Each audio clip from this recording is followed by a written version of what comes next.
এক রাতে ফিলিস্তিনের ধ্বংসস্তূপে আকাশের দিকে তাকিয়ে বসে আছে এক কিশোর। বিস্ফোরণের শব্দে কেঁপে উঠছে চারপাশ। সে চোখ বন্ধ করে বলে উঠল, ইয়া আল্লাহ, এই অন্যায়ের বিচার হবে তো একদিন। তার পাশেই এক বৃদ্ধ বসেছিলেন। তিনি বললেন, বাবা, একদিন কিয়ামত আসবে। সেদিন সবাইকে জবাব দিতে হবে। আর যারা নিঃস্ব হয়েও ধৈর্য ধরে, তারা হাসরের ময়দানে আলো নিয়ে উঠবে।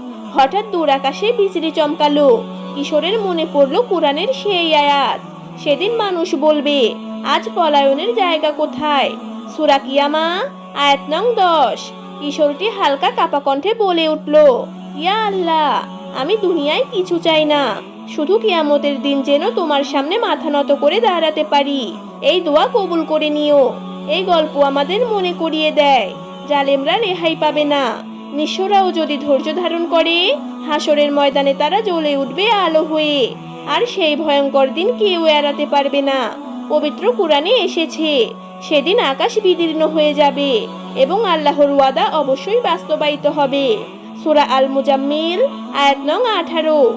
ভিডিওটা ভালো লাগলে লাইক কমেন্ট শেয়ার করুন। হয়তো এক হৃদয়ে ভয়, অন্য এক হৃদয়ে ঈমান জাগবে। এবং চ্যানেলটি সাবস্ক্রাইব করতে একদমই ভুলবেন না। ধন্যবাদ।